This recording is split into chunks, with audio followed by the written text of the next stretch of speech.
안녕하세요. 스스로 삶의 주인이 되다의 주인입니다. 이번 시간은 당신의 책임감은 직원을 춤추게 합니까? 도망치게 합니까? 에 대하여 이야기해 보도록 하겠습니다. 여러분, 일이 잘못되면 우리는 흔히 남 탓, 환경 탓을 하며 자신은 어쩔 수 없었다고 말합니다. 하지만 이것은 비겁한 소인배의 마음일 뿐입니다. 특히 기업을 이끄는 사장이라면 모든 결과의 책임을 져야 합니다. 책임을 회피하고 직원에게 떠넘기는 것은 약육강식의 논리와 다름없습니다. 책임 없는 사회, 책임 없는 매장에는 결코 발전이 없습니다. 오늘 저는 진정한 리더의 증거, 책임 있는 자세에 대해 이야기하려 합니다. 매장에서 문제가 발생하면 그 모든 책임은 결국 사장에게 있습니다. 점검을 소홀히 했거나 교육이 부족했기 때문입니다. 갑작스러운 고객 컴플레인이 터졌을 때 직원이 스스로 판단해 최선을 다해 처리했다면 마땅히 칭찬해야 합니다. 나머지 뒷수습은 회사가 책임질 테니 걱정하지 마라. 는 사장의 든든한 말 한마디가 있다면 직원은 회사를 무한히 신뢰하게 됩니다. 반대로 왜 마음대로 처리했냐며 질책만 한다면 어느 누가 책임지고 나서서 해결하려 하겠습니까? 사장이 책임지는 모습은 곧 사람을 소중히 여긴다는 가장 강력한 증명입니다. 책임은 거창한 것이 아닙니다. 아침 7시 오픈 시간을 엄수하는 것, 레시피를 정확히 계량하는 것, 눈에 보이지 않는 제빙기와 스팀행주를 철저히 위생 관리하는 것, 이 사소한 작은 책임들이 모여 위급 상황이 없는 단단한 매장을 만듭니다. 남들이 나만 살겠다고 사재기할 때 우리는 어떻게 하면 손님의 지친 영혼을 따뜻하게 위로할까를 고민해야 합니다. 성공할수록 어려운 이웃을 돌아보고 도움의 손길을 내미는 것, 그것이 우리가 이 사회에 대해 져야 할 마지막 책임입니다. 책임을 다하는 성인의 자세에 대해 공자께서는 이렇게 말씀하셨습니다. 군자 구적이, 소인 구저인. 군자는 어떤 일이 잘못되었을 때 그 원인을 자기 자신에게서 찾고 소인은 그 원인을 남에게서 찾는다는 뜻입니다. 또한 궁자후이 박채거인, 즉 원원의라 하셨습니다. 자신을 꾸짖는 데는 엄중하게 하고 남을 책망하는 데는 너그럽게 한다면 남의 원망을 멀리할 수 있다는 말씀이죠. 직원의 실수를 사장의 책임으로 품어주고 자신의 부족함을 먼저 살피는 구적이의 자세가 있을 때 비로소 사람들의 마음을 움직이는 진정한 리더가 될 수 있습니다. 내 삶의 주도권을 되찾기 위해 오늘부터 핑계를 멈추십시오. 운이 없었다고 말하기 전에 내가 소홀히 했던 과정은 없었는지 되짚어보며 약속된 시간, 정해진 위생수칙, 이 작은 것들에 목숨을 거는 책임을 갖고 직원이 소신 있게 말할 수 있도록 결과에 대해 끝까지 책임지는 든든한 사장이 되십시오. 당신이 책임지고 반성하며 나아갈 때 당신의 운명 또한 성장이라는 이름으로 바뀔 것입니다. 여러분, 책임은 짐이 아니라 당신의 인생을 운전하는 권리입니다. 당신은 오늘 남 탓이라는 핑계 뒤에 숨었습니까? 아니면 내 책임이라는 이름으로 당당하게 섰습니까? 책임 있는 자세가 당신의 품격을 만듭니다. 원두가 뜨거운 압력을 온몸으로 견뎌내며 에스프레소를 추출해내듯 여러분도 삶의 무게를 책임으로 이겨내어 가장 진한 인생의 향기를 남기시길 바랍니다. 그럼 손자병법 구변편 12 성격은 운명에 대하여 시작하겠습니다. 필사의 각오로 날뛰는 성격은 죽일 수 있다. 조조는 이렇게 해설했다. 생각 없이 만용만 부려 사투를 벌이려는 장군이 있다면 강력한 힘으로 굴복시키지 말고 기병을 매복하여 꿰매에 빠지게 한다. 필사의 각오로 달려드는 적장이 있다면 정면 승부로 사투를 벌이지 말고 계획된 곳으로 유인하여 복병으로 처리하라는 뜻이다. 사마법은 이렇게 말했다. 죽음을 최고로 여기면 승리할 수 없다. 지략 없이 그저 필사의 각오로 앞장서서 돌격하는 장군은 승리할 수 없다는 것이다. 황석공, 태공병법을 장량에게 주었다는 전설의 신선이다. 그는 이렇게 말했다. 용감하면 자기 뜻대로 하려 하고 어리석으면 죽음을 돌보지 않는다. 용감한 자는 자기 뜻을 관철하려는 의지가 강하여 위험을 기피하지 않는다는 것이다. 그런데 그 용감한 자가 마침 어리석기까지 하면 죽음의 위험을 알아채지 못할 것이다. 오기는 이렇게 해설했다. 사람들이 장군을 논할 때는 항상 용기를 첫째로 친다. 용기는 장군이 갖춰야 할 덕목의 수분지 일에 불과하다. 무릇 용장은 경솔하게 교전하는데 경솔하게 교전하면서 어떻게 작전을 짜야 전세를 유리하게 이끄는지 모른다면 그런 자는 장군이 될 수 없다. 용기가 물론 중요하지만 장군에게 더 중요한 덕목은 지략이라고 했다. 손자병법은 장군의 덕목을 논할 때 5가지를 제시했다. 지신, 인, 용, 엄인데 한글로 옮기면 지혜, 믿음, 사랑, 용기, 위엄이다. 그 중에 용기는 4번째였다. 클라우제비츠는 장군의 덕목을 논하며 용감을 강조하고 아울러 첫째로 꼽았다. 그런데 오기는 장군이 갖춰야 할 능력의 일부에 불과하다고 본 것이니 손자병법의 주장에 가깝다. 살려고 안다라는 성격은 생포할 수 있다. 조조는 이렇게 해설했다. 전세가 유리함을 보고도 두렵고 겁나서 전진하지 않는다. 사마법은 이렇게 말했다. 생존을 최고에 여기면 의심이 많다. 두려움을 두려워하며 죽음을 두려워하며 어떻게든 오로지 살아서 돌아가려 안달한다면 사소한 위험에도 깜짝깜짝 놀라며 매사에 의심한다는 것이지. 투지가 사려졌으니 교전하기는 이미 틀려버렸다. 위진 남북조 시대 동진 때의 일이다. 환년의 황제를 참정했다. 동진의 장군 유유가 토벌하러 나섰다. 강을 거슬러 올라가 정영주에서 싸우게 되었다. 당시 유유의 병력은 수천에 불과했으나 환년의 병력과 군마는 상당했다. 그런데도 환년은 겁이 많아 행여패하면 죽을까 두려워 전함 앞에 쾌속선을 띄워놓았다. 여차하면 도주할 생각이었던 것이다.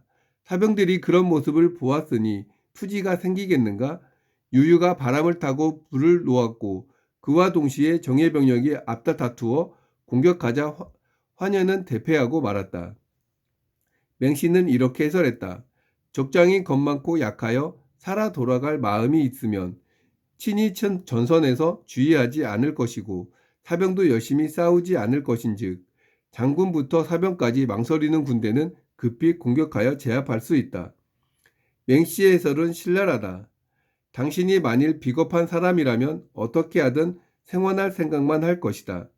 생還할 생각만 하는 사람은 전쟁을 할 수 없다. 전쟁이란 죽음을 전제로 하는 행위인데 꼭 살아서 돌아가겠다니 그것은 탈영하거나 투항하겠다는 말과 다를 바 없다.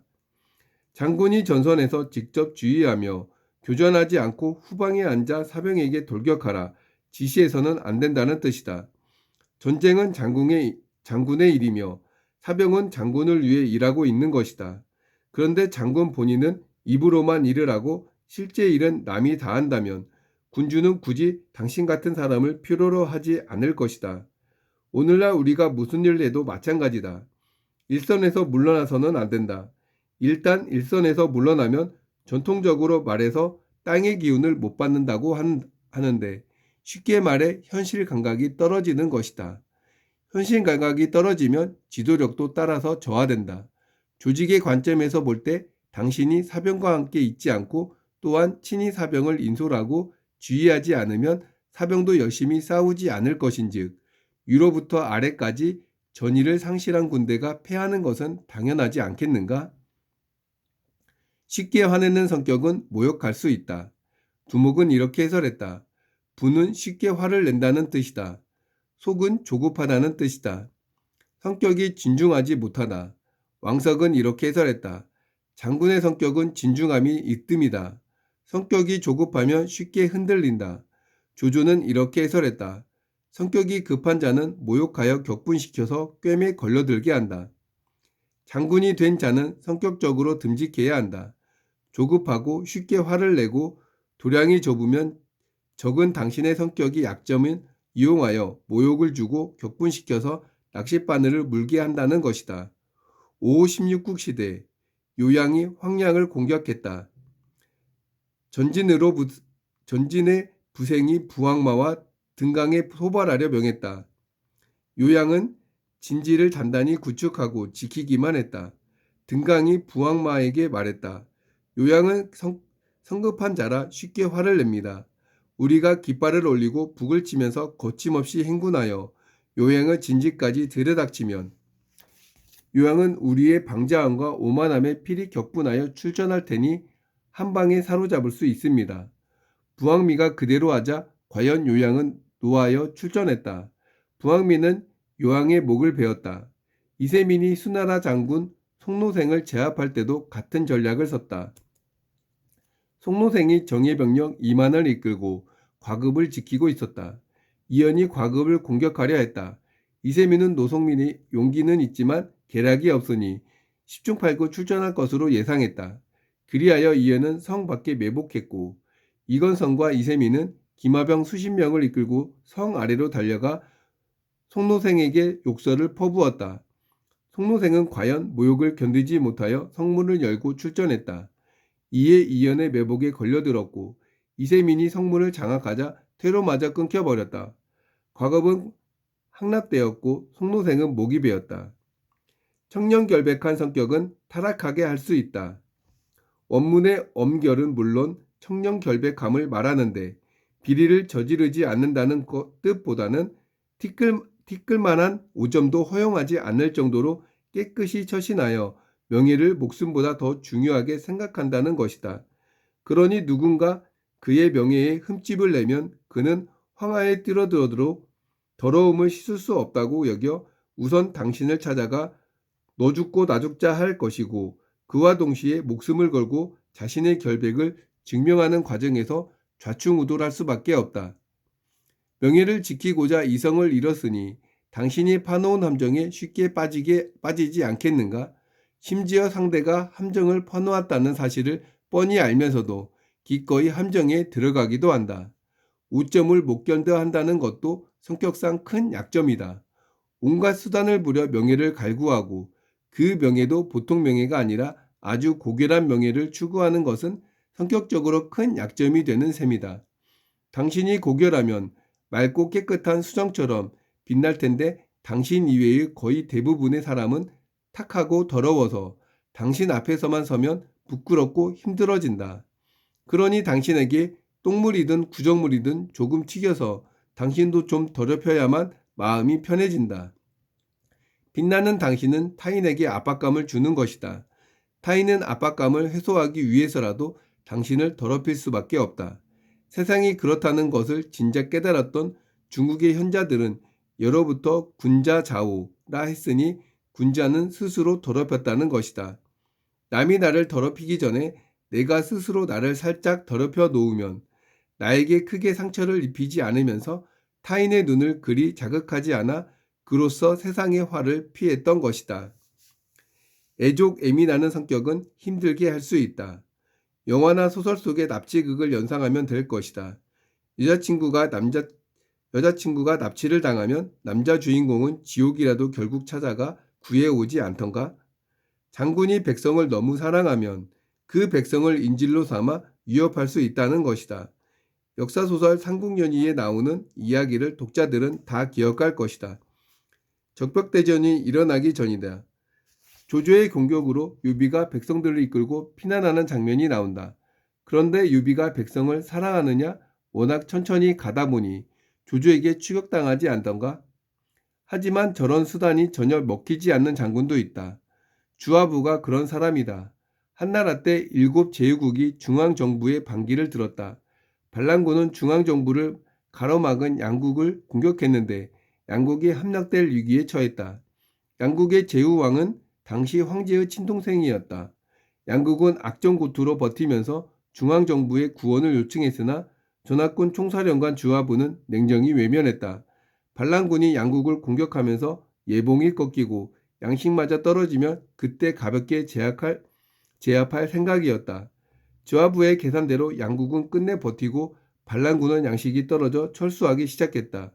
이제 반란군은 사기가 떨어졌고 병졸들은 지쳐 그만 귀가하고 싶은 오합지졸이 된 것이다.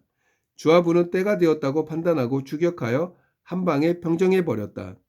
물론 양국의 제후왕은 주하부를 원망하여 그 원한이 골수에 사무쳤음은 물론이다. 이렇게 생각하지 않겠는가? 죽을 고생은 내가 다하고 평정의 공은 주하부가 차지했다. 제주는 곰이 넘고 돈은 왕서방이 받았으니 말이다. 주하부는 전략적인 판단하에 황제의 친동생이 제후왕으로 있는 양국을 반란군의 미끼로 던지는 강심장을 보여주었다. 그런데 주하부보다 더 심한 자가 있었다. 한나를 세웠던 유방은 자기 아버지는 물론이고 아내와 자식까지도 싹 외면했던 사람이다. 항우가 그의 아버지와 아내를 생포했다. 아버지를 발가벗기고 대문짝만한 도마 위에 올려놓았다. 그 옆에는 큼지막한 가마솥에 물이 끓고 있었다. 항우가 유방진영을 향해 고함을 쳤다.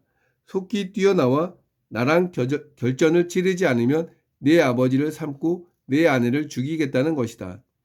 유방이 성봉에 올라 그 모습을 지켜보고는 회답했다. 포악한 진나라에 대항하고자 초나라 왕의 면전에서 너랑 나랑 의형제를 맺었다. 그러니 내 아버지가 곧 너의 아버지다. 네 아버지를 삼겠다면 푹 고아서 나한테도 한 그릇 주시게. 그리고 아내야 죽이고 싶으면 죽이고 아니면 말고 그건 자네 뜻대로 하셔. 유방의 이런 개차반 건달기에 항우는 환장할 노릇이었지만 주변에서 말리는 동에 끝내 유방의 가족을 해치지는 못했다. 또 한 번은 이런 일도 있었다. 항우에게 대피한 유방이 도망갈 때 이야기다. 그 당시 하우영이 마차를 몰았는데 유방의 아들과 딸도 마차에 함께 있었다. 아들은 훗날 효의 황제이고 딸은 노원공주이다. 항우의 병력이 유방 일행을 추격했으므로 상황이 긴박했다. 유방은 마차에 사람이 많아 속도가 안 난다고 여기고 아들과 딸을 발로 차서 마차 밖으로 떨어뜨렸다. 하우영이 기겁하여 말을 세우고 내려가 유방의 아들과 딸을 안고 올라왔다. 사마천의 사기 원문에는 여시자삼으로 되어 있다. 이렇게 하길 3번이나 그랬다는 것이다. 그때마다 하우영은 말을 세우고 아기들을 주워 올라왔다. 애들이 놀라서 울고불고 했을 것이다. 하우영은 바로 말을 몰아 허겁지겁 달린 것이 아니라 천천히 마차를 몰면서 애들을 달랬고 애들이 안정을 되찾자 비로소 질주했다. 그 사이에 유방은 성질이 나서 하우영을 죽이려고 했다고 기록되어 있다. 하지만 마부를 죽이면 누가 마차를 몰겠는가. 여하튼 천운신조로 유방 일행은 탈충에 성공했다. 유방은 성격적으로 결함이 없어 보인다. 죽음을 불사하는 성격이 전혀 아니다. 부모고 처자식이고 언제든지 다 팽개치는 성격이니 냉정하다 못해 냉혹하다. 쉽게 화내는 성격도 아니다. 고결한 품성과는 거리가 멀다. 살려고 별짓을 다 하지 않는가 말이다. 유방이란 사람은 손자병법이 경고하는 장군으로서의 성격적 결함이 없다. 인격적으로 이처럼 더러운 자를 누가 이기겠는가. 그러니 천하무적이었다. 우리는 누구에게나 성격적 결함이 있습니다. 살기 위해 무엇이든 다 하는 유방 같은 성격, 여러분은 어떻게 생각하시나요? 군자들도 수많은 위기 속에서 자신의 소신과 철학을 잘 펼치면서 살아남았습니다. 이 세상을 어떻게 살아갈 것인가는 나의 선택입니다. 어떤 마음과 무엇으로 나의 철학을 꿈을 펼치며 나아갈지 생각해 보시기 바랍니다. 그럼 저는 다음 시간에 뵙겠습니다. 감사합니다.